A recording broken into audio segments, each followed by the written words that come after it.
Eu sigo você no Instagram, professor. Acho que já estamos no YouTube, pelo que pareceu de mensagem aqui. Everton, depois você me dá uma diretriz se eu posso começar. Perfeito, professor. Já está transmitindo. Pode iniciar. E aí, Everton, lembra de me colocar como provavelmente host para que eu possa também jogar meus slides aqui para os alunos. Esqueci de falar isso. Host, co-host, não sei como é que chama.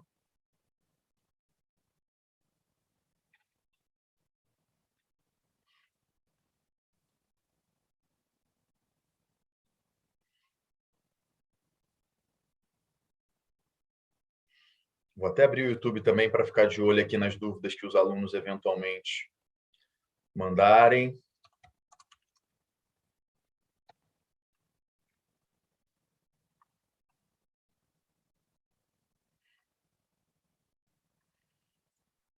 Vamos lá, estamos transmitindo. Eu preciso de autorização, Everton, para poder jogar eventual slide na tela. Você consegue fazer isso?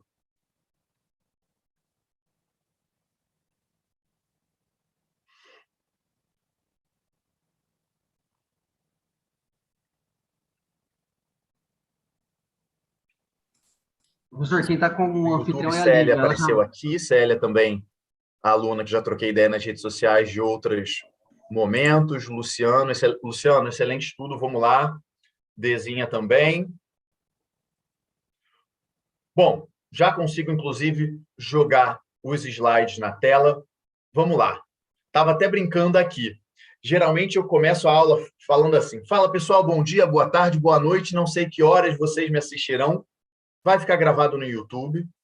Portanto, isso vale para quem assiste a gravação, mas para quem está no ao vivo, bom dia, pessoal. Sábado de manhã de domingo. É importante estudar fim de semana, ainda mais para quem concilia o estudo com o trabalho, mas lembrando desde já que o descanso também faz parte do treino.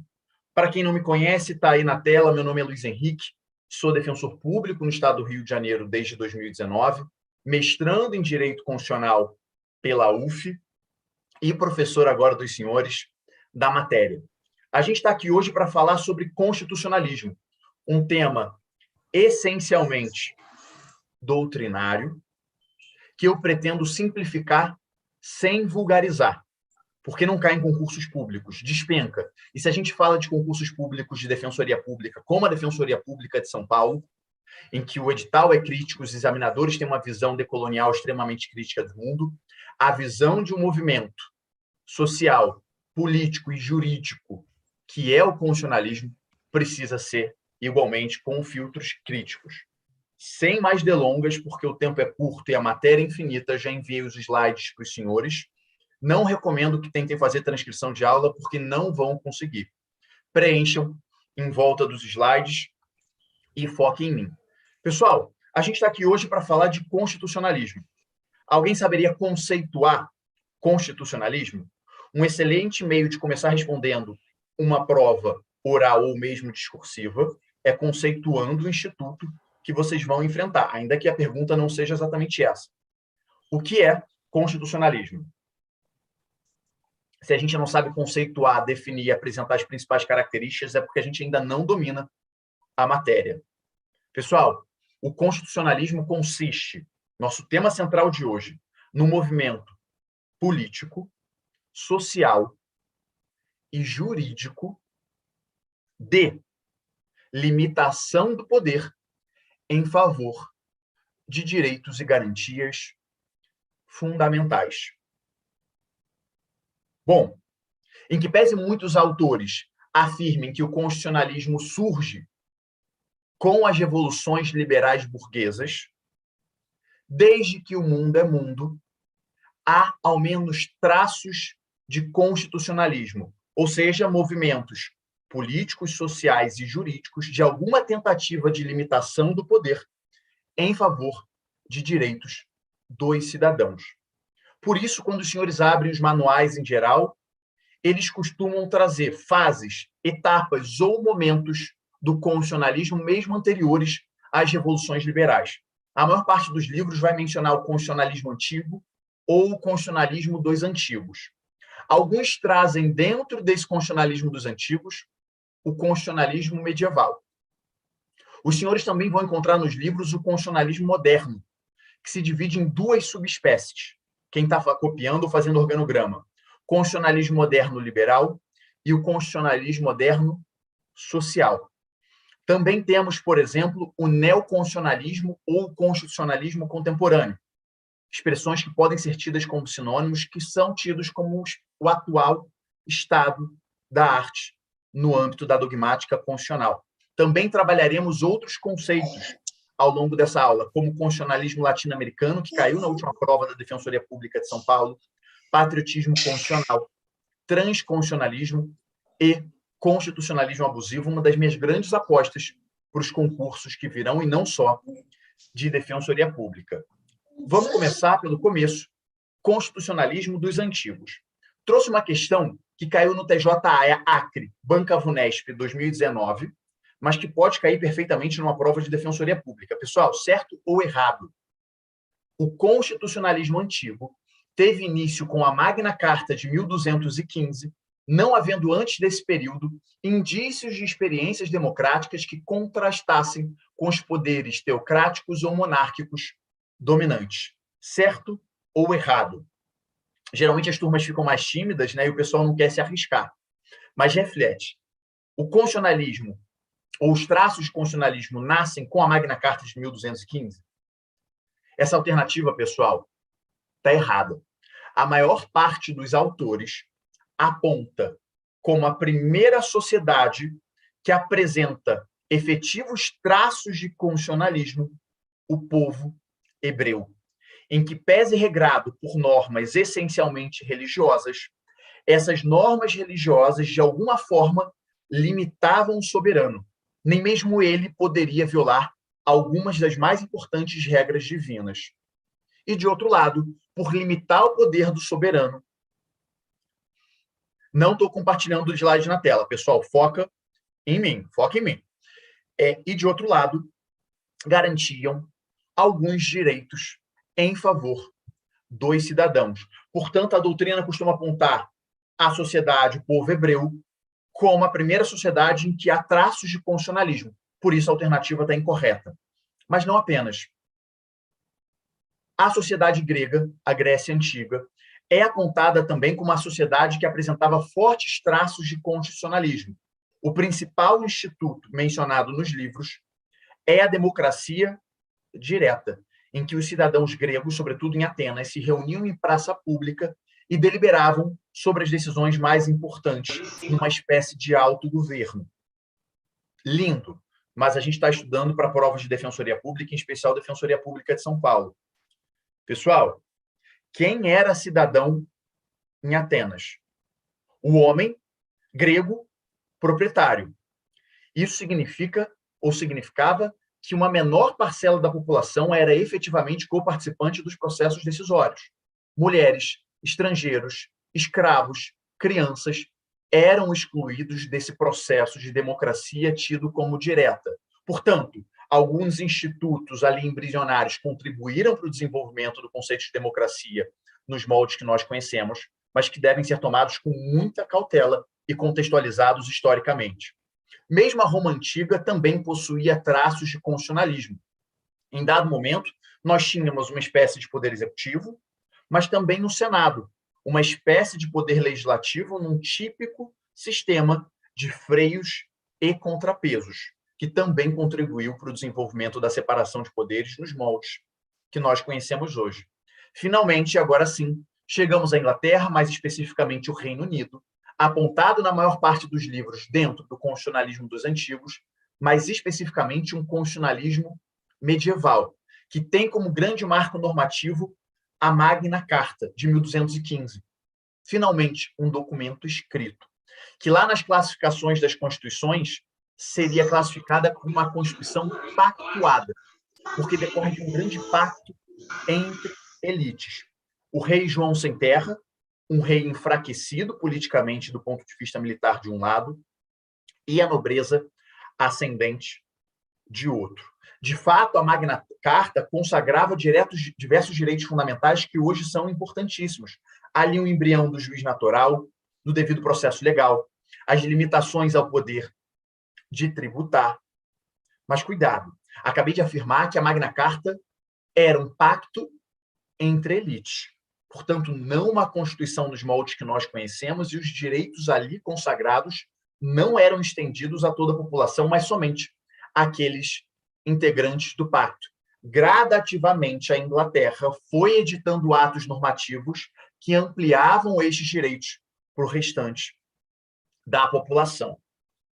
Bom, numa visão eurocêntrica de mundo, mas é a visão apresentada nos livros e que, em maior medida, cai em provas, sobretudo de Banca CESP e FCC, é preciso lembrar que, durante o antigo regime na Europa, durante a Idade Média, as pessoas eram diferentes, inclusive perante a lei. O grande exemplo é a sociedade francesa, dividida em estamentos, castas. Primeiro estado e segundo estado, a nobreza e o alto clero. Terceiro estado, o restante. Uma burguesia ascendente e os servos, que representavam 95%, 97% da população francesa, mas que tinha menos direitos e mais deveres, inclusive perante a lei, única e exclusivamente decorrência do berço. Bom, claro que a gente estuda com a tia Maricotinha que havia todo um contexto histórico ali durante a Revolução Francesa, de fome, de crise de desabastecimento, ao menos 2 invernos extremamente rigorosos, uma França que apoia a Revolução estadunidense e os valores liberais externamente, mas internamente uma monarquia absolutista, bem representada pelo rei Luís XIV, que dizia: o Estado sou eu. E aí o que acontece no final do século XVIII, sobretudo? O que acontece na Europa? E aí a gente tem como grande enfoque a França. Pessoal, revolução. Durante o século XVII, sobretudo, acontecem ou se fortalecem as revoluções inglesa, que na verdade são diversas revoluções, a Revolução Estadunidense e, sobretudo, a Revolução Francesa, como oposição aos valores dominantes e ao regime político do antigo regime. Com isso, finalmente, surge o que nós conhecemos como constitucionalismo ou constitucionalismo moderno, na sua primeira espécie, o constitucionalismo moderno liberal.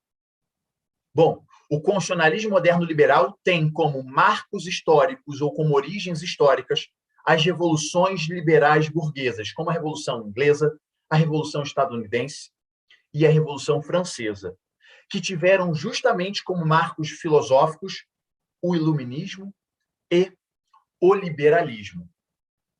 Caiu no TJ no Mato Grosso, Banca Vunesp, 2019. A Constituição norte-americana de 1787 e a Constituição francesa de 1791 são os 2 marcos mais importantes do neoconstitucionalismo. Pessoal, certo ou errado? Vou ficar de olho para ver se alguém está balançando a cabeça, se estão refletindo. Pessoal, está errado. As constituições estadunidense de 1787 e francesa de 1791, precisa decorar a data? Não, mas tem que ter uma noção de período histórico. São os 2 principais marcos normativos do constitucionalismo liberal, aquele constitucionalismo que se inaugura pós-revoluções liberais burguesas. Mas volta e meia caem provas objetivas, inclusive prova oral, como foi a última prova oral da Defensoria Pública do Maranhão, que se perguntou muito sobre a história do constitucionalismo brasileiro. E no Brasil, quais são as principais constituições de viés liberal? 2. A primeira, a Constituição Imperial de 1824, influenciada pelos valores liberais da época, e também a Constituição Republicana de 1891. O paradigma jurídico de Estado nesse constitucionalismo liberal que surgia pós-revoluções liberais burguesas era o Estado de Direito ou o Estado liberal. Durante o antigo regime, o Estado era tido como o grande violador de direitos fundamentais. Por isso, o que a burguesia ascendente queria era, em verdade, um Estado mínimo. O Estado com um simples não fazer, por meio, portanto, de uma abstenção ou prestações negativas, já seria suficiente. Portanto, o Estado de Direito ou Estado liberal é o Estado da abstenção, que não intervém no social, que não intervém na economia. Afinal de contas, existiriam forças invisíveis que, se não atrapalhadas, regulariam a sociedade e a economia. Justamente por isso, os direitos aqui consagrados são os direitos de primeira geração ou dimensão, que vão ser revisitados numa aula de teoria geral dos direitos fundamentais, mas a gente pode aproveitar para introduzir aqui. Justamente nos lemas das revoluções, da Revolução Francesa, os direitos de primeira geração têm como valor central a liberdade, e são consagrados nesse momento histórico os direitos civis e políticos, tais quais a vida, as liberdades, a propriedade e a igualdade, aqui tida como tratamento idêntico. A igualdade formal que surge no constitucionalismo liberal é sinônimo de tratamento idêntico, justamente porque se repudiava o tratamento discriminatório em decorrência do berço, inerente ao antigo regime. Estes direitos civis e políticos eram direitos classificados como direitos negativos ou de defesa.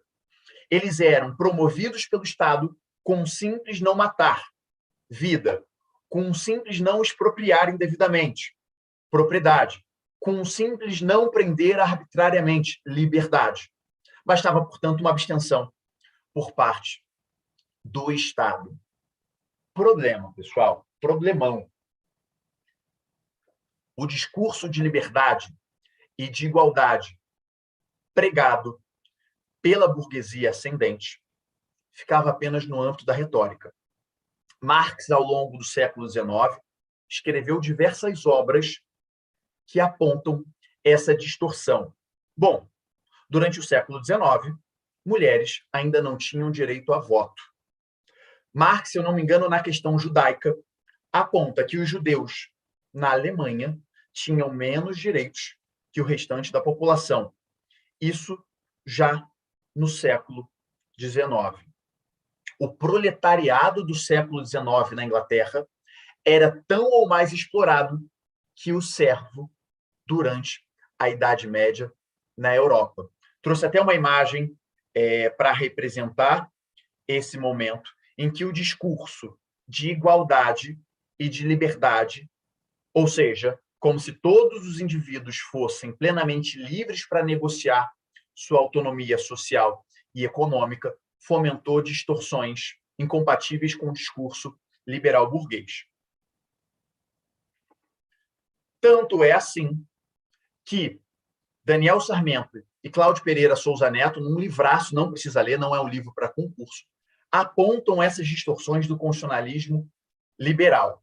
Bom, eu estou aqui com uma tela me atrapalhando, eu não estou conseguindo ler o começo, então vou só tirar o trecho, mas vocês têm os slides. Se um indivíduo estivesse disposto a vender a sua força de trabalho, submetendo-se a uma jornada diária de 16 horas por um salário que mal permitisse a aquisição de alimentos, e outro se dispusesse a comprá-la nesses termos, não caberia ao Estado se imiscuir no negócio privado. O constitucionalismo liberal burguês afirmava o valor igualdade, mas essa era vista a partir de uma perspectiva meramente formal. Ele combateu os privilégios estamentais do antigo regime e a concepção organicista de sociedade, que tornava os direitos e os deveres de cada um dependentes da respectiva posição na estrutura social. Porém, ignorava a opressão que se manifestava no âmbito das relações sociais e econômicas, que permitiam ao mais forte explorar o mais fraco. O constitucionalismo liberal burguês não incorporava, dentre suas funções, a promoção da igualdade material entre as pessoas. Em decorrência disso, surgem novos movimentos sociais, políticos e jurídicos que buscavam combater as distorções do constitucionalismo liberal. Muito se fala na Revolução Russa e na Primeira Guerra Mundial como importantíssimos marcos históricos do constitucionalismo moderno numa segunda etapa, o constitucionalismo moderno social, chamaria agora apenas de constitucionalismo social. Mas muitos esquecem da importância da Revolução Mexicana para o desenvolvimento no mundo de um novo marco do constitucionalismo, que é o constitucionalismo social.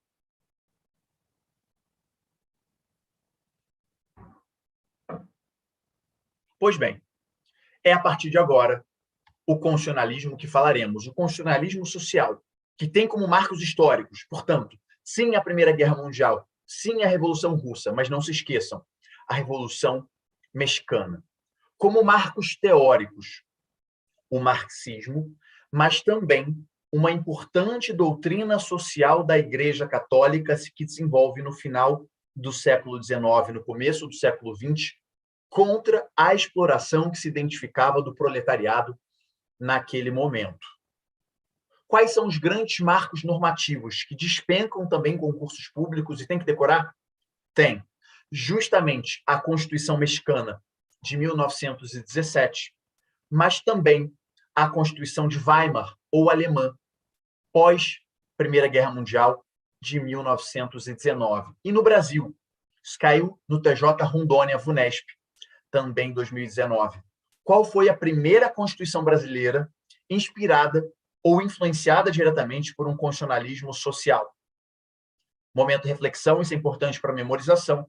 Pessoal, a Constituição de 1934, a primeira Constituição de Vargas, e esse ideal de um constitucionalismo social influenciou todas as nossas constituições seguintes. Isso porque o Estado brasileiro, até hoje, tem ou deveria ter uma importante característica de Estado social ou de Estado de bem-estar social. Se o Estado de direito ou Estado liberal burguês era o Estado abstencionista, identificada a distorção da absoluta abstenção estatal, exige-se, a partir de agora, um fazer, prestações positivas por parte de um Estado cada vez mais intervencionista nas relações particulares e, inclusive, na economia, nesse momento que surgem, por exemplo, as empresas estatais, em nome da justiça social. Justiça social que se promove não apenas com abstenção e não apenas com vida, liberdade ou igualdade tida como tratamento idêntico, mas também com saúde, educação. Surgem aqui, ou ao menos são positivados no constitucionalismo ocidental, os denominados direitos de segunda geração ou dimensão, que no lema da Revolução Francesa, se os direitos de primeira geração tinham como valor a liberdade, o valor central aqui é a igualdade. Igualdade não mais tida como tratamento idêntico, mas agora uma igualdade material, substancial, real, ou, como exigido sistematicamente no concurso da Defensoria Pública do Estado do Rio de Janeiro, cada vez mais uma igualdade como não submissão. Os direitos fundamentais de segunda geração são os direitos econômicos, sociais e culturais, tais quais aqueles positivados no artigo 6º da Constituição Brasileira: saúde, educação, previdência, moradia, transporte, alimentação, que são direitos de acordo com a doutrina dominante, positivos ou prestacionais. Isso porque, se o direito à vida, liberdade ou propriedade, em tese, estariam satisfeitos com uma mera abstenção por parte do Estado, direitos como saúde e educação exigiriam fazer, construir hospitais, contratar médicos, fornecer medicamentos. Cuidado, pessoal. E aí, quem já me acompanha, como a Ana, a Mayra, sabem que eu já estou escrevendo tanto meu manual de direitos fundamentais quanto o manual de direito constitucional, que eu estou escrevendo há 2 anos e não acaba, mas também é meio difícil, né? Trabalhando como defensor, fazendo mestrado, Laura agora mamãe, mudança, enfim, não está fácil não, mas de vez em quando rola nas madrugas. E lá eu defendo o seguinte, e aí não defendo sozinho, eu aprimoro o desenvolvimento de ideias como, por exemplo, Stephen Holmes e Cass Sunstein. São autores estadunidenses, um deles foi até secretário do Obama e teve uma participação importante no Obamacare, portanto, na implementação de uma saúde pública nos Estados Unidos. Na obra, por exemplo, O Custo dos Direitos. Por que a liberdade depende dos impostos? E eles já apontam aqui o seguinte: não existe direito negativo e direito positivo. Todo e qualquer direito fundamental exige condutas negativas e positivas por parte do Estado. Por isso, eu trago 3 verbos. Todo e qualquer direito fundamental exige um dever de respeito, de proteção e de promoção por parte do Estado e da sociedade civil. Fala aqui, claro, da eficácia horizontal dos direitos fundamentais. Respeito significa não violar. O Estado desrespeita direitos fundamentais quando a polícia entra na favela atirando e matando, fomentando um genocídio da nossa juventude negra. Respeito. Proteção. A proteção exige um comportamento de fato, ou seja, o respeito exige preponderante um não fazer, um não violar. É verdade, mas não basta respeitar, sobretudo por parte do Estado. Ele precisa garantir que outros não desrespeitem. Por isso, o Estado tem um dever de proteção. E aqui há, claro, preponderantemente um fazer. Falando na vida, um direito tido como de primeira geração ou dimensão, antes tido como um direito negativo. Como se protege a vida? Não violando, é verdade, mas construindo todo um aparato, não de segurança pública nos moldes que nós conhecemos, mas de segurança cidadã, que garanta, por exemplo, ou busque reduzir uma das maiores tragédias da sociedade brasileira, por exemplo, o feminicídio, a construção de uma cultura social e jurídica de combate ao feminicídio, faz com que o Estado proteja o direito à vida. Mas o Estado deve promover os direitos fundamentais, ou seja, elevar os níveis de respeito, de proteção, mas também de exercício desses direitos fundamentais, com a ressignificação do conceito de direito à vida, não apenas como vida biológica, mas também uma vida digna. O Estado promove o direito à vida quando garante justamente os direitos sociais de que nós estamos falando, portanto, elevando os patamares de exercício desse direito à vida, não meramente biológico, um direito de estar vivo ou não ser morto, mas uma vida com dignidade, pessoal. Bom, na década de 70, na Inglaterra, nos Estados Unidos, esse modelo de constitucionalismo, de Constituição e de Estado entra em crise. Há quem fale na crise do Estado social, do Estado de bem-estar social, que no Brasil nasce sobretudo nos governos Collor e FHC.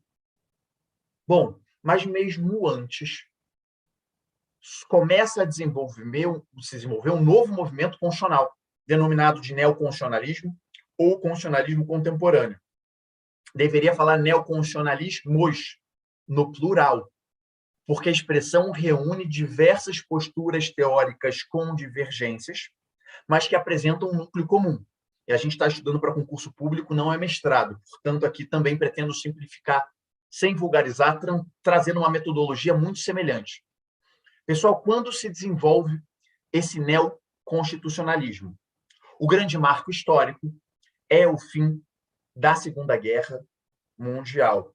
A Constituição de Weimar, a Constituição Alemã de 1919, era um dos principais marcos do constitucionalismo social e tinha seus méritos, mas ela não impediu a ascensão de um regime nazifascista genocida, inclusive, respeitando as formalidades e os meios, ao menos formalmente, democráticos. Não impediu reformas jurídicas ou constitucionais que levaram ao que nós já sabemos. Portanto, pós-Segunda Guerra Mundial, se percebeu que se precisava de um novo movimento político, social e jurídico para conter as barbáries perpetradas pelo regime nazifascista na Europa e fora dela.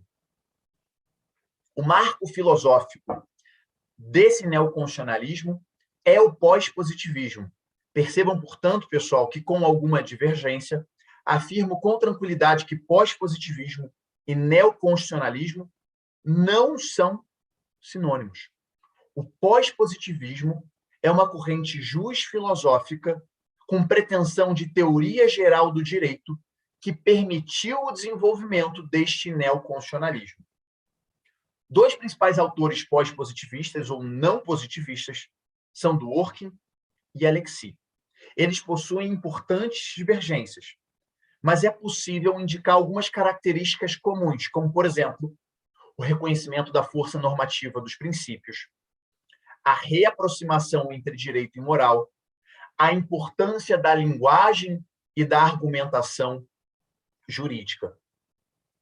Essa nova teoria geral do direito que surgiu, que se desenvolvia, permitiu também o desenvolvimento desse neoconstitucionalismo, que tem como grande marco normativo a Lei Fundamental do Bom, ou a Constituição Alemã de 1949, a Constituição do pós-guerra. E no Brasil, qual é o principal marco normativo desse denominado neoconstitucionalismo? É justamente a Constituição de 1988. O paradigma jurídico de Estado aqui é o Estado democrático de direito, ou, como eu prefiro, o Estado constitucional e humanista. Os senhores são de São Paulo. Para Silvia de Pietro, uma administrativista de São Paulo, o Estado democrático de direito, para utilizar a expressão dominante, que se desenvolve no neoconstitucionalismo, é a busca pelo meio termo entre a absoluta abstenção do Estado liberal e o excesso intervencionista do Estado social. Continua sendo de direito, porque regido e limitado pelo direito. É democrático, porque há um reforço de mecanismos democráticos, inclusive de institutos de democracia direta e de promoção da soberania popular. Mas, sobretudo, é um Estado que tem como epicentro hermenêutico e axiológico, ou seja, como ponto de partida, como referencial valorativo e interpretativo, a dignidade da pessoa humana. A Lei Fundamental do Bom, a Constituição alemã de 1949, faz menção expressa à dignidade da pessoa humana, assim como a nossa Constituição de 1988, que deixa de ser um valor metafísico e passa a ser positivado e, portanto, um valor jurídico de status constitucional. E não é qualquer valor, não.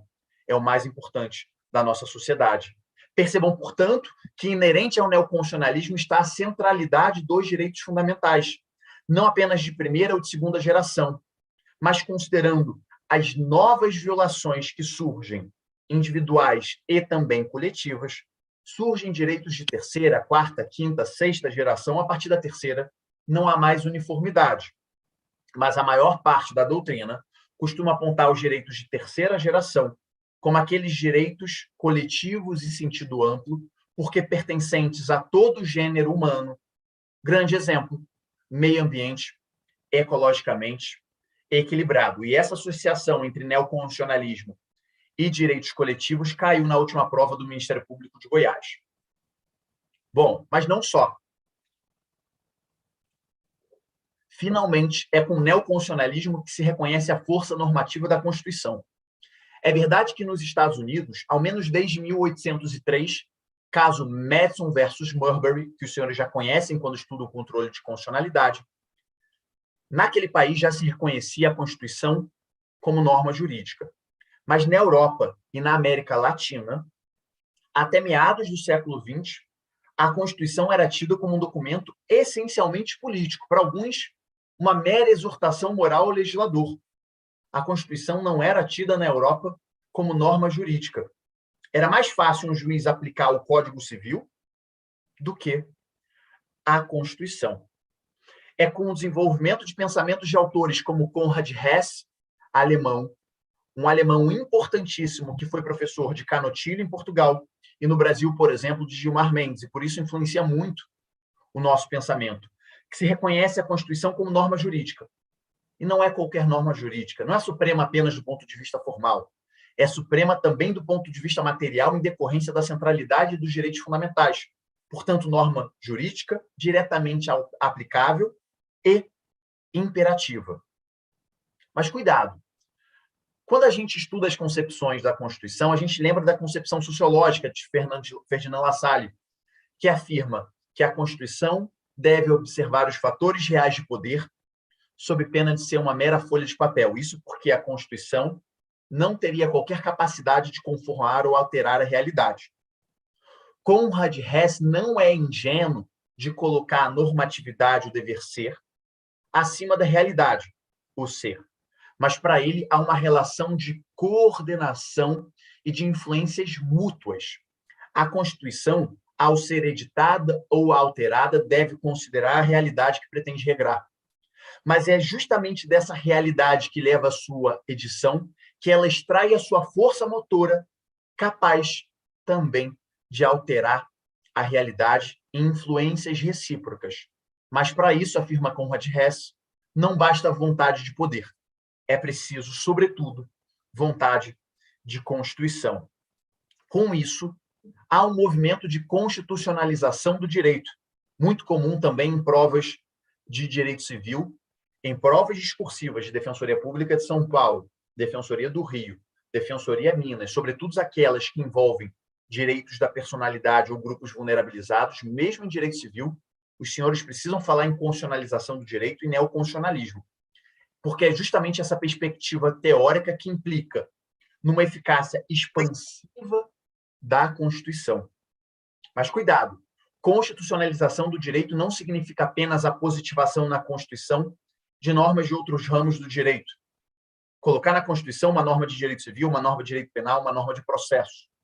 Também, mas muito mais que isso, constitucionalização significa a releitura, a reinterpretação de todos os ramos do direito à luz dos valores e dos princípios consagrados na Constituição. Os senhores serão futuros defensores. Se nós falamos em constitucionalização do direito, cada vez mais os senhores devem falar também em convencionalização do direito. Na pior das hipóteses, segundo o Supremo Tribunal Federal, os tratados internacionais de direitos humanos têm status supralegal, alguns internalizados pelo rito qualificado, inclusive formal de emenda à Constituição. Logo, todos os ramos do direito devem ser lidos e interpretados também à luz dos tratados internacionais de direitos humanos, convencionalização do direito, que leva a uma necessidade de filtragem constitucional e convencional e, por consequência, uma interpretação conforme. Na prova da Defensoria Pública de Alagoas, Banca CESP 2017, o examinador trouxe a seguinte alternativa, pessoal, certo ou errado? Uma das consequências da constitucionalização do direito é a chamada eficácia horizontal dos direitos fundamentais. Certo ou errado? Exercício mental. Deixa eu aproveitar e ver aqui no YouTube se tem alguma dúvida do pessoal.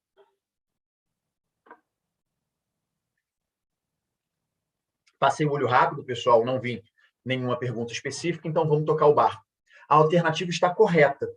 Se a constitucionalização do direito implica numa releitura de todos os demais ramos à luz dos valores e dos princípios constitucionais, isso tem um impacto direto nas relações privadas ou particulares. De fato, quando os direitos fundamentais se desenvolveram, eles tinham como grande violador o Estado e como titular o cidadão. Mas ao longo do século XIX se percebeu que poderes particulares também eram grandes violadores de direitos fundamentais. Por isso, seria insuficiente se falar em uma eficácia vertical, vertical porque a relação Estado-cidadão definitivamente não é igual. Seria preciso também uma incidência dos direitos fundamentais e na Constituição nas relações entre particulares, em tese, iguais. Fala-se, finalmente, em eficácia horizontal dos direitos fundamentais como uma consequência de uma releitura do direito privado à luz da Constituição. Hoje também se fala numa eficácia diagonal. Há relações particulares que definitivamente não são iguais. Relações consumeristas, relações trabalhistas. Em decorrência disso, embora não haja um abismo tão grande na relação como cidadão-Estado, essas relações não são iguais, fazendo incidir também os direitos fundamentais, fala-se em eficácia diagonal. Quanto mais horizontalizada a relação, portanto, mais igualdade, menor deve ser a intervenção do Poder Judiciário nessas relações e a incidência direta dos direitos fundamentais, e maior deve ser a observância da autonomia privada. Se eu viro para o Lucas Santana, para a Maísa, para o Guilherme, para a Deluca, meus colegas de concurso que são personagens de todas as questões, e decido vender um carro usado para eles, o Poder Judiciário pouco ou nada deve intervir porque se trata de uma relação igual. Agora, se a costureira, pequena costureira, compra uma máquina de costura de uma multinacional e essa máquina de costura apresenta algum defeito, evidentemente, a capacidade de intervenção do sistema de justiça em incidência direta e imediata dos direitos fundamentais, deixando de lado a autonomia privada, passa a ser mais intensa. Bom, o neoconstitucionalismo permite também, ou implica no desenvolvimento de uma nova dogmática de interpretação constitucional. A Constituição é reconhecida como suprema não apenas do ponto de vista formal, mas material e axiológico. Um documento essencialmente político, com conteúdo específico, organizar o Estado, limitar o poder e respeitar, proteger e promover direitos fundamentais, além da sua linguagem mais aberta em geral do que as demais normas. Em decorrência disso, é preciso desenvolvimento também de uma nova interpretação constitucional, de novos métodos e novos princípios que atendam a esse novo movimento.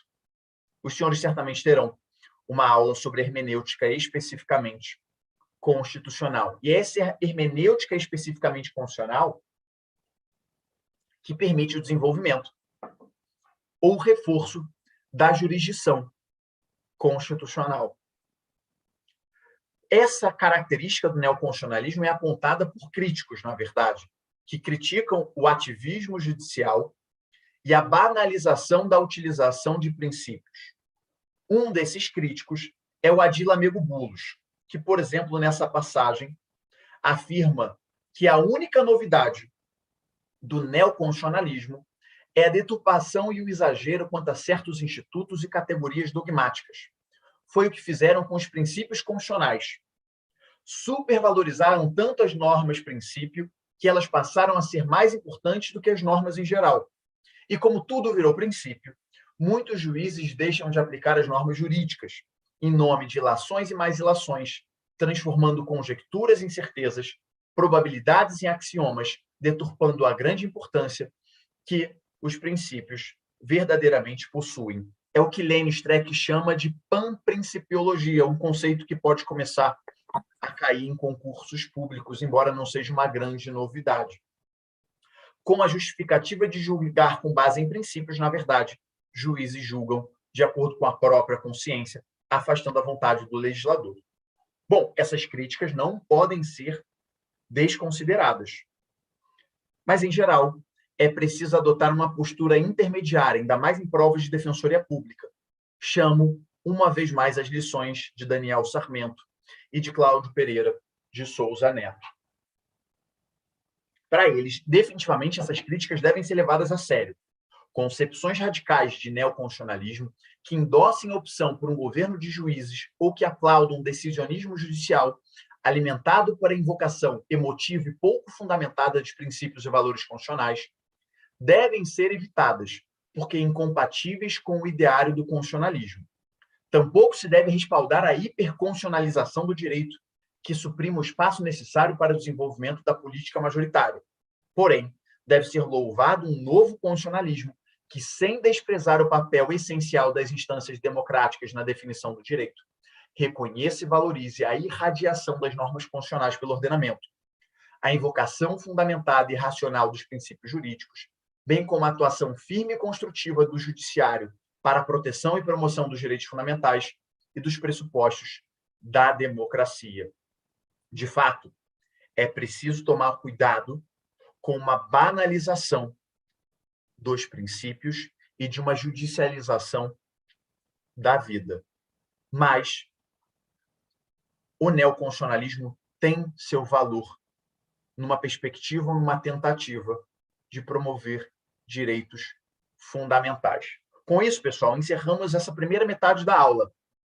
Falamos sobre o constitucionalismo dos antigos, constitucionalismo liberal, constitucionalismo social e neoconstitucionalismo, numa tentativa incessante de vulgarizar temas hipercomplexos, sem vulgarizar, com pitadas críticas para quem está estudando para provas de defensorias em geral e Defensoria Pública de São Paulo, em especial. Mais que isso, para futuros defensores, que não serão aplicadores bitolados do direito. Pausa de 5 minutos, cronometrada. É tempo para ir ao banheiro rapidinho, tomar um cafezinho, água no rosto, e já já a gente volta. Eu vou ao banheiro muito rápido, mas vou ficar aqui para quem quiser fazer alguma pergunta. Vou dar uma olhada no YouTube também. Volto em 1 minuto e a aula em 5. Pessoal, são 10h05, voltamos 10h10.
Voltei, povo do meu Brasil.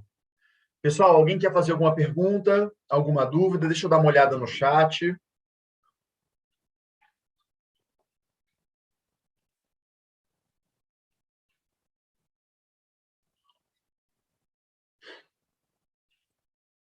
Pessoal do YouTube.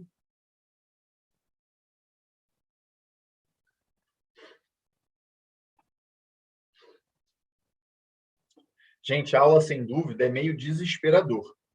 Porque das duas, uma. Ou a aula está fenomenal e vocês entenderam absolutamente tudo, ou vocês não entenderam absolutamente nada. Então, o professor fica angustiado. Quem tiver tímido, com vergonha de fazer pergunta, depois me manda nas redes sociais.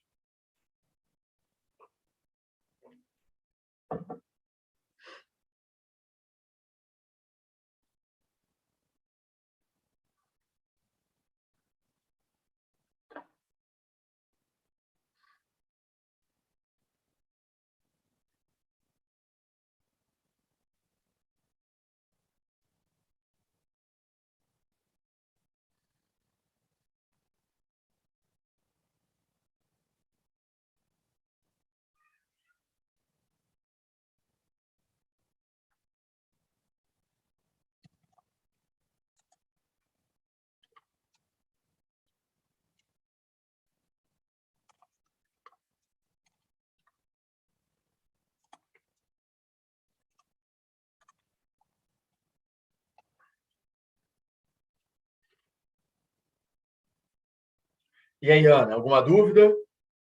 Está entendendo tudo? Nenhuma dúvida. Sim, estamos entendendo tudo. Olha o Vander aí. O Vander está no YouTube. Também conheço o Vander das redes sociais. Estou sempre de olho, hein, pessoal. A Mayra fica fuçando no meu Instagram lá, mas eu também fico de olho.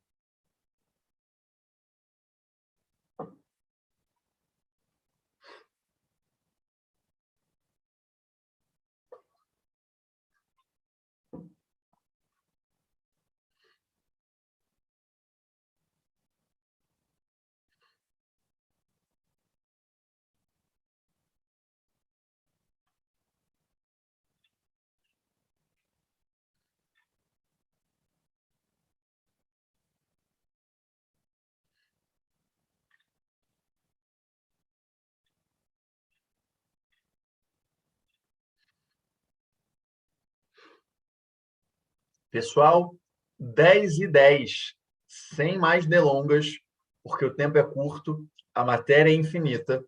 Já falamos sobre constitucionalismo dos antigos, constitucionalismo liberal, constitucionalismo social, neoconstitucionalismo, conceitos mais comuns, mais encontrados nos livros e, portanto, tendem a ser conceitos em que vocês estão mais familiarizados. A partir de agora, a gente fala de conceitos menos encontrados nos livros, menos estudados e, por consequência, a aula se torna um pouco mais complexa. Francisca, não adianta regalar os olhos, não. Agora o bicho vai pegar. Bom, vamos iniciar esse segundo bloco da aula falando sobre constitucionalismo latino-americano e o Estado plurinacional. O tema é expresso no edital da Defensoria Pública de São Paulo e caiu na última prova objetiva. Também é um tema expresso no edital da Defensoria Pública do Rio, e a examinadora dos últimos 3 concursos, Renata Tavares, tem inclusive artigo sobre o assunto. E vai cair cada vez mais, ainda mais nestes momentos de profundo debate.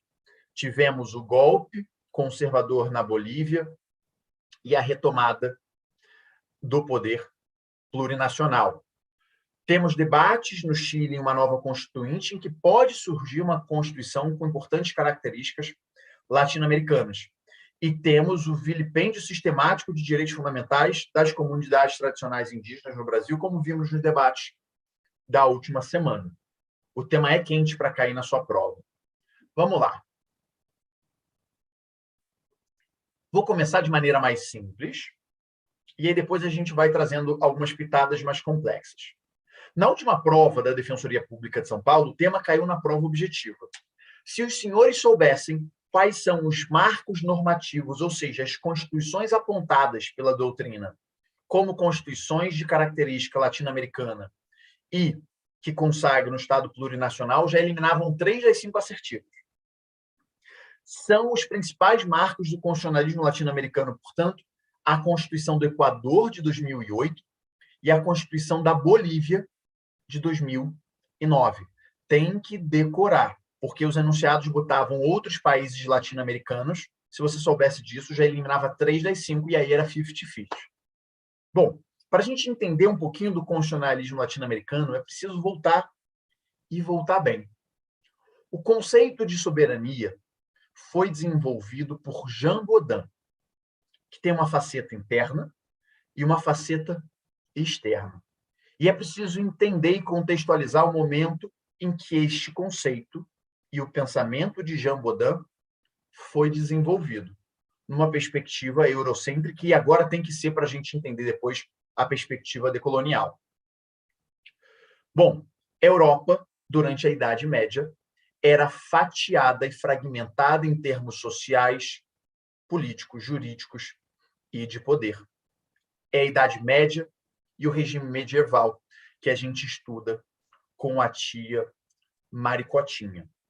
Mas determinados grupos, famílias, nobrezas ascendentes, passaram nos séculos XII, XIII, XIV, XV a lutar contra essa fragmentação do poder, buscando, portanto, centralizá-lo. Internamente, determinados grupos passaram a lutar, portanto, contra a fragmentação do poder inerente àquele regime medieval. Se desenvolve o conceito de soberania interna e são desenvolvidos os estados-nação que nós conhecemos hoje. Portugal, Espanha, o que avança para toda a Europa e, mais tardiamente, apenas Itália e Alemanha.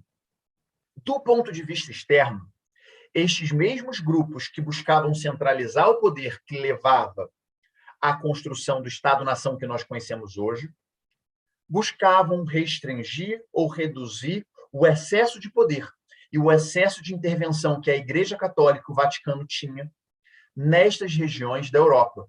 Se desenvolve aqui o conceito de soberania externa.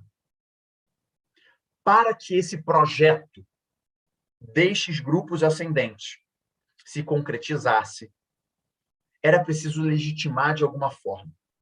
Era preciso construir um discurso, uma ideia de que dentro de um território deveria haver, ou haveria, um só povo, com uma só cultura, uma só língua, uma só religião, uma só moeda, um só exército, um só ordenamento jurídico. São os monismos que forjavam uniões reais ou artificiais que buscavam legitimar a construção desses Estados-nações. Com as grandes navegações, esse conceito de Estado-nação e esses monismos são acriticamente importados para a América Latina, que era fatiada, por sua vez, por comunidades tradicionais das mais diversas. E todo o nosso território foi fatiado desconsiderando a nossa realidade e as comunidades tradicionais que aqui viviam. Foi trazida para a América Latina a lógica da homogeneização e da uniformização, com fronteiras artificialmente construídas, ou ao menos construídas, sem considerar as comunidades tradicionais. Foi fomentado, mais uma vez, o monismo, que dentro de um território deveria haver um só povo, uma só língua, uma só cultura, um só ordenamento jurídico, uma só jurisdição.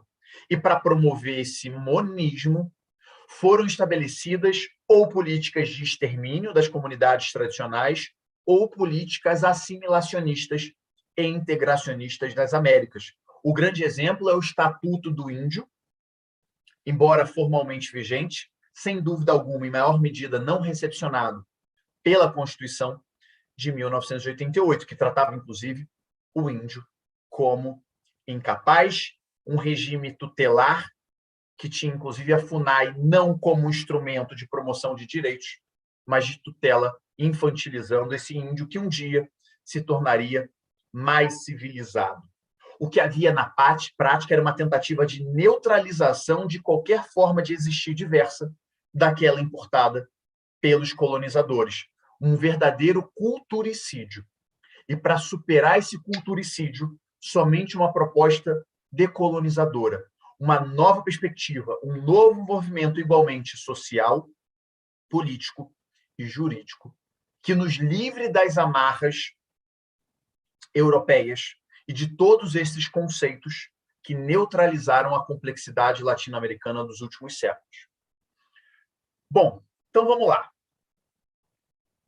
Uma pensadora, uma constitucionalista peruana, Raquel Fajardo, que é citada pelos autores, se os senhores forem olhar, os poucos autores que falam em constitucionalismo latino-americano, Flávio Martins, Pedro Lenza, Bernardo Gonçalves, eles mencionam Raquel Fajardo. Ela traz em ciclos, primeiro ciclo, segundo ciclo, terceiro ciclo, ela tenta, ao menos, apontar do ponto de vista cronológico o desenvolvimento do corpus juris indígena nas Américas nas últimas décadas, nesse movimento de reconhecimento de mais direitos e mais autonomia das comunidades tradicionais, de superação dessas amarras eurocentradas. O primeiro ciclo apontado por Raquel Fajardo é o ciclo multicultural, que tem a Constituição de... Olha só, a gente tem um aluno ilustre aqui, que tem como importante marco normativo justamente a Constituição de 1988. Também a Constituição, por exemplo, do Canadá, de 1982, que são constituições nas Américas, e olhemos sobretudo para a América Latina, a Constituição brasileira, que finalmente reconhecem alguns direitos individuais e coletivos destas comunidades tradicionais. A Constituição brasileira, de fato, lá para o artigo 232, mais ou menos, de leitura obrigatória, reconhece direitos indígenas. Temos aqui o ciclo multicultural. Bom, de todo modo, o Brasil é um país monista. Se reconhece que dentro do nosso Estado há um só direito, um só Estado, uma só jurisdição, uma só nação.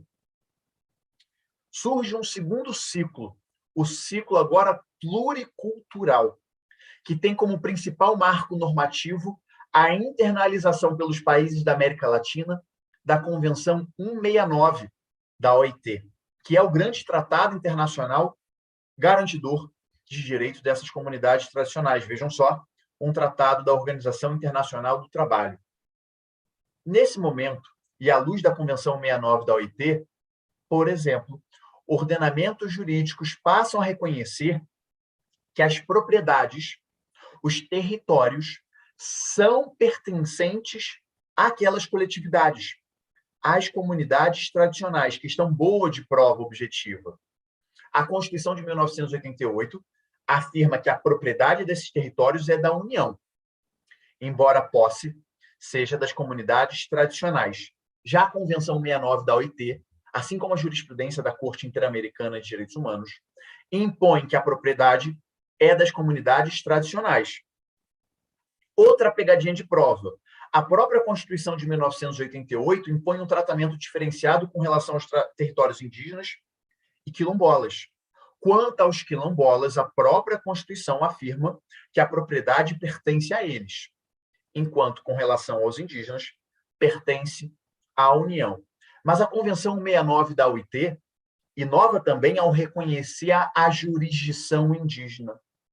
Há aqui um primeiro importante movimento de rompimento com os monismos. Comunidades tradicionais podem ser suas ordens jurídicas, paralelas à ordem jurídica estatal, e suas próprias jurisdição, sem que haja hierarquia entre elas. O terceiro ciclo é justamente o ciclo plurinacional, que tem como marcos normativos a Constituição do Equador e da Bolívia. Mais do que se romper com o monismo jurídico, reconhecendo assim a jurisdição indígena, sobretudo se reconhece que dentro de um mesmo Estado pode haver mais de uma nação. E essa é uma das principais características do constitucionalismo latino-americano, mas outra que pode cair na sua prova. O constitucionalismo latino-americano, que muito influenciado pela cultura indígena, também é um constitucionalismo que se movimenta para a superação de uma lógica antropocêntrica. O direito ao meio ambiente ecologicamente equilibrado já é reconhecido na Constituição Brasileira de 1988, mas um direito do ser humano, ainda que um direito difuso, ou seja, pertencente a todo o gênero humano, numa perspectiva antropocêntrica. A Constituição do Equador reconhece a própria natureza, ou a Pachamama, como titular de direitos fundamentais. Isso também fomenta que os animais cada vez mais sejam reconhecidos como titulares de alguns direitos fundamentais. E, aliás, a Corte Interamericana de Direitos Humanos, na opinião consultiva de número 23, também reconhece que a natureza é um sujeito, é titular de direitos fundamentais, portanto, no movimento que rompe com uma perspectiva antropocêntrica, uma característica importante do constitucionalismo latino-americano. Bom, acho que temos elementos suficientes para responder provas objetivas, discursivas e orais. Um próximo conceito que eu quero trazer é do patriotismo constitucional, desse moço aí, ó. Ele é meio esquisitinho, não é muito bonito, não. Ele poderia continuar usando máscara na pandemia. Que é um dos maiores filósofos vivos e talvez de todos os tempos. Habermas, autor alemão. Bom, ele não criou o conceito de patriotismo constitucional, mas ele é quem desenvolve. E o patriotismo constitucional fomenta, inclusive, um conceito de constitucionalismo latino-americano. Lembrando que Habermas vem aparecendo expressamente em editais que cobram sociologia e filosofia ou humanística. Caiu recentemente na prova da Defensoria Pública do Distrito Federal. Já não é mais tão recentemente assim, banca SESP. Habermas viveu o regime nazi-fascista e viu as consequências, a tragédia que pode levar um nacionalismo, um patriotismo que tem como base fatores étnicos ou culturais. Ele viu os riscos que pode levar, efetivamente, à união, tendo como fatores de uniformização a cor da pele ou uma religião, por exemplo. Isso porque todos aqueles não integrados, ou seja, que não sejam daquela etnia ou integrantes daquela cultura específica, obrigatoriamente serão tidos como o outro, e o outro, em regra, na nossa história, é inferior. Ele tenta, portanto, superar o nacionalismo xenófobo que tem como base a biologia ou a cultura.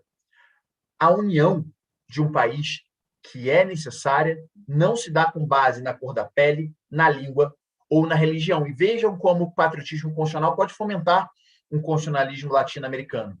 Isso porque a nossa identidade coletiva, o nosso senso de comunidade, não deve se dar com base nesses fatores, mas sim porque, num momento de política extraordinária, nos reunimos, debatemos em procedimentos justos e democráticos e decidimos consagrar na nossa Constituição consensos mínimos e os valores mais importantes regentes da vida em sociedade. Patriotismo constitucional, portanto, porque a nossa ideia de comunidade tem como fator de integração os valores e os princípios consagrados na ordem constitucional vigente.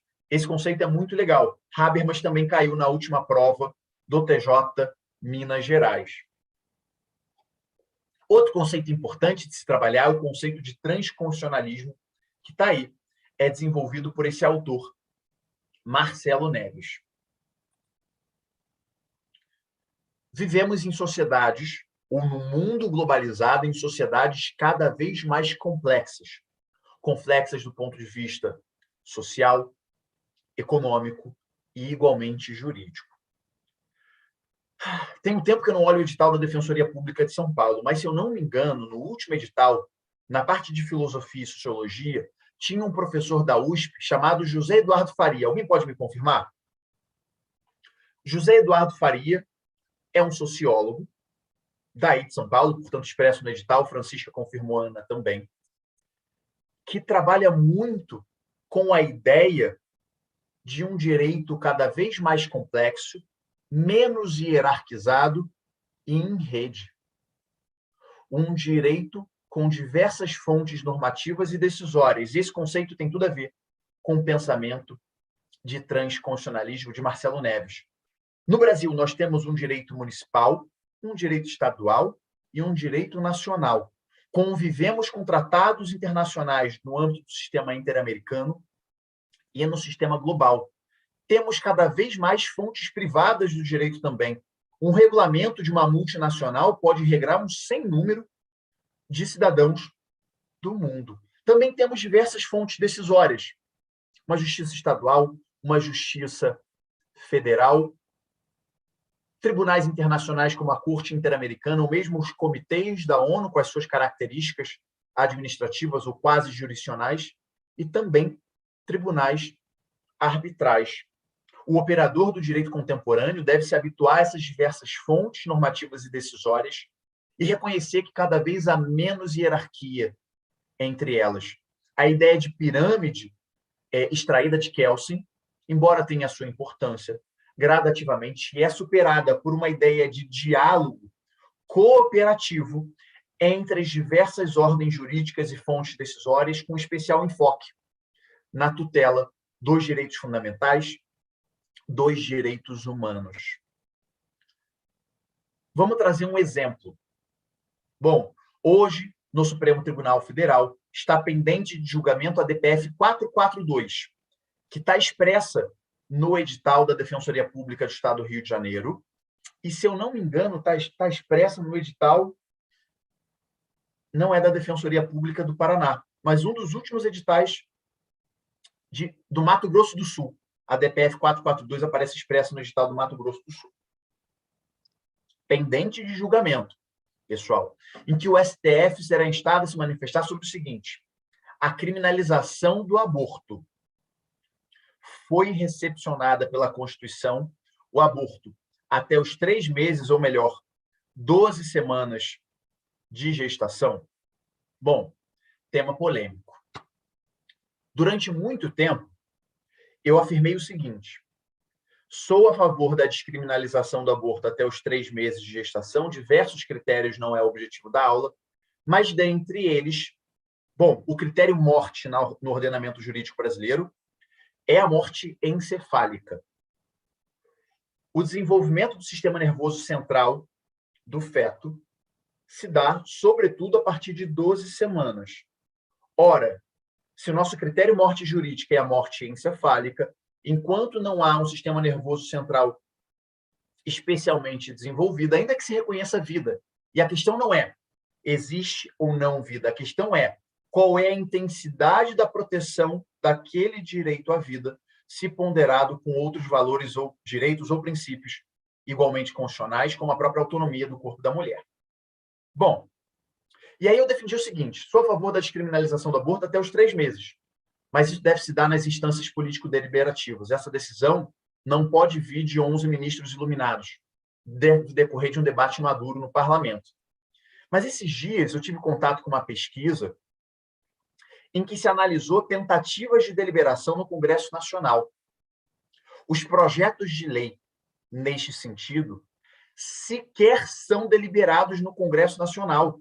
Qualquer tentativa de deliberação não consegue acontecer nem mesmo nas comissões especializadas, quanto mais no plenário. Ou seja, aquela instância deliberativa está fechada, não existe debate. E é em momentos como esse que o Poder Judiciário pode aparecer como uma instância deliberativa. E vejam só, há muito receio de uma resposta conservadora caso essa decisão venha pelo Poder Judiciário, o tal do efeito backlash. Mas, num diálogo entre fontes decisórias, nesse transconstitucionalismo em que aprendemos cooperativamente com o direito internacional dos direitos humanos, mas também com diversas ordens constitucionais, olhamos para o lado e vemos que países como México e, mais recentemente, Colômbia, descriminalizaram o aborto pela via jurisdicional. É verdade, países como Uruguai e Argentina descriminalizaram pela via legislativa, mas lá a via legislativa estava aberta. Bom, eu tinha muito receio de que houvesse uma resposta conservadora. Mas talvez outras respostas possíveis estivessem no meu ponto cego. E a ordem jurídica ao lado ou a fonte normativa diversa serve como retrovisor do carro ao lado.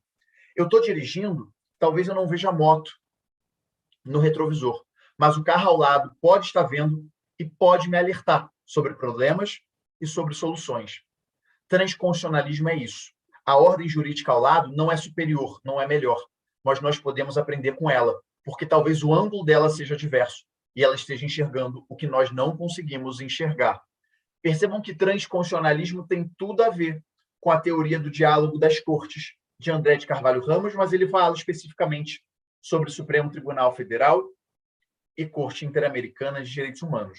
Marcelo Neves fala de Supremo e de Corte Interamericana, mas de outras tantas fontes normativas e decisórias. Avançando para a gente fechar a aula de hoje. Constitucionalismo abusivo, desenvolvido por esse moço aqui, David Landau. Olha o bonitão. Conceito. Constitucionalismo abusivo consiste na utilização de instrumentos formalmente constitucionais e democráticos para fulminar a própria democracia, concentrando poder ou perpetuando-se aqueles detentores no poder. Querem um exemplo? O atual presidente da República, durante a sua campanha, mencionou que uma das suas propostas era ampliar o número de ministros do Supremo Tribunal Federal de 11 para 21 ministros. Isso porque a Suprema Corte estaria sobrecarregada. Discurso. Realidade. Queria nomear de pronto 10 ministros, ocupando assim a Corte, formando maioria para implementar o seu projeto autoritário de poder. Também, em alguns momentos, se escuta nos corredores no Congresso Nacional uma proposta de reduzir a aposentadoria compulsória de servidores públicos, inclusive de ministros, de 75, voltando para 70 anos.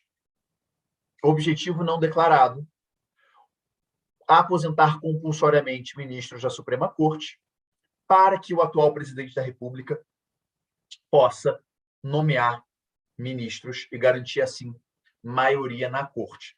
Percebam, portanto, que esses instrumentos se dariam por meio de emenda à Constituição instrumentos formalmente constitucionais e democráticos. Mas os golpes de Estado com armas estão cafona, saíram de moda na América Latina. Os golpes hoje se dão por mecanismos formalmente jurídicos. Na DPF 622, o ministro Barroso utilizou a expressão constitucionalismo abusivo, quando declarou inconstitucional decretos editados pelo atual governo federal, e esses decretos envolviam comissões, conselhos, comissões temáticas, como, por exemplo, a Comissão de Direitos da Criança e do Adolescente no âmbito nacional, fulminando suas atribuições ou reduzindo a participação da sociedade civil. Imaginem, exemplo meramente hipotético. O Comitê Nacional de Combate à Tortura é regulamentado por decreto, e no decreto havia previsão de remuneração dos seus peritos. O exercício dessa atividade de perito no comitê exige qualificação, exige dedicação exclusiva. Imagine um exemplo hipotético de que o presidente da República edita um novo decreto suprimindo a remuneração desses peritos, ou seja, uma atividade complexa de combate à tortura não remunerada quando se exige dedicação exclusiva. Isso significaria esvaziar o comitê. Exemplo meramente hipotético, apontado por autores como um constitucionalismo abusivo, um mecanismo formalmente constitucional, mas que, em verdade, fulmina a própria democracia, inclusive numa acepção substancial, tendo como pressuposto os direitos fundamentais. Como conter um constitucionalismo abusivo? Flávio Martins traz duas propostas. Primeira proposta, o desenvolvimento de mecanismos internacionais. Patrícia Perrone também afirma isso. A Corte Interamericana, por exemplo, poderia servir como um importante espaço de contenção de tentativas autoritárias, ou seja, da promoção de um constitucionalismo abusivo, nos países signatários da Convenção Americana sobre Direitos Humanos, do sistema interamericano, portanto. Mas mecanismos jurídicos, ainda que internacionais e externos, são insuficientes. Não basta mecanismos jurídicos, sejam eles nacionais ou internacionais. Não basta um sistema de freios e contrapesos interno ou internacional. É preciso, e aí retomo as lições de Conrad Hess, que haja vontade de constituição pelos detentores de poder e também pela sociedade civil, para que ela identifique e se oponha a tentativas como essa de concentração e de perpetuação do poder. Pessoal, com isso, encerramos a aula de hoje sobre constitucionalismo. Falamos sobre constitucionalismo antigo, constitucionalismo liberal, constitucionalismo social, neoconstitucionalismo, constitucionalismo latino-americano, patriotismo constitucional, transconstitucionalismo e constitucionalismo abusivo. Conceitos que despencam em concursos públicos ou que são apostas para os concursos que estão por vir. Parabéns para quem está sabadão de manhã estudando. Vou ficar aqui para eventuais dúvidas. Quem tiver com vergonha de perguntar, estiver morrendo de fome, quer comer alguma coisa, pode me mandar uma dúvida também nas redes sociais, eu respondo nos próximos dias. E no mais, excelente estudo para quem vai continuar estudando. Bom, editais pipocando por aí, mas a gente também não pode glamorizar o sobre-esforço, embora ele eventualmente seja necessário. Também excelente para descanso, para quem vai descansar.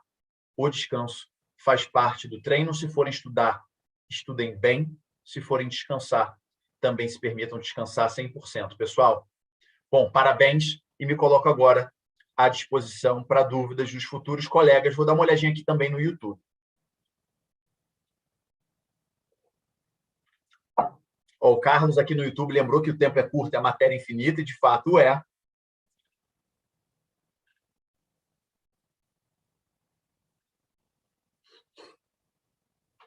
Mayra está elogiando, mas ela é suspeita. O elogio da Mayra não conta. Então é isso. Pessoal, uma honra estar aqui com vocês. Me estreia, na verdade, no curso POP de São Paulo, né? Venho tentando organizar um curso POP aqui no Rio de Janeiro também. O curso de São Paulo muito nos inspira. Que vocês sejam futuros colegas e que façam a diferença na vida das pessoas e que sejam realizados na qualidade de defensor ou defensor público, como eu sou. Estaremos juntos, pelo menos, na aula sobre teoria geral dos direitos sociais, que é o meu tema central de pesquisa no mestrado. Então, é um tema também que eu gosto de trabalhar. Pessoal, bom estudo.